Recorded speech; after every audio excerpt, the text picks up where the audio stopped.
Hey, good morning, everybody, and welcome to our living room. You know, last weekend I delivered a message called Expecting God's Best. And so as we start out this morning, I want you to ask yourself this question. What am I expecting God to do in my life today? And what am I expecting God to do in my life this week?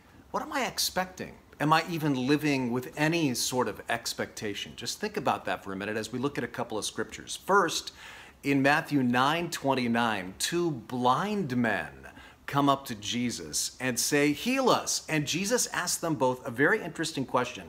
He says, "Do you believe that I am able to do this?" And they say, "Yes, Lord." And then Jesus says something very surprising, almost bizarre. He says, "According to your faith, it will be done to you."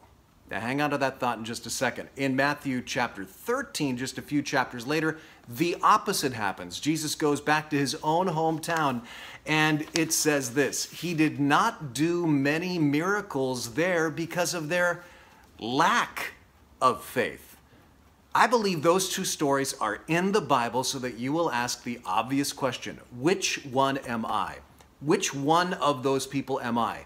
Do I have faith and expectation that God is going to do something great in me and through me? Or do I have a lack of faith? Do I think it's probably not going to happen? Jesus said, "According to your faith, it will be done to you." Now, careful here. A lot of us grew up in churches that maybe overemphasized that verse out of context.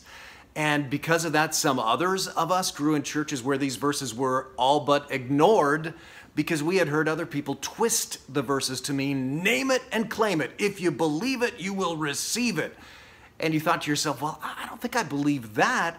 And so you just ignored these verses, but they've got to mean something.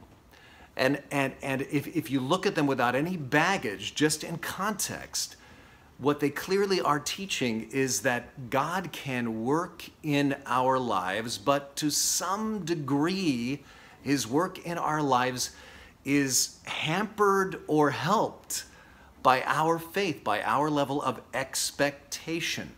It's the principle that we taught this last weekend, the principle of expectation. Just on a purely human level, your expectations influence your life far more than you realize. We tend to see what we expect to see. We tend to feel what we expect to feel. Your expectations impact your relationships. Your expectations influence your happiness level. Your expectations influence your health, your fear level. My point is, so why not expect the best?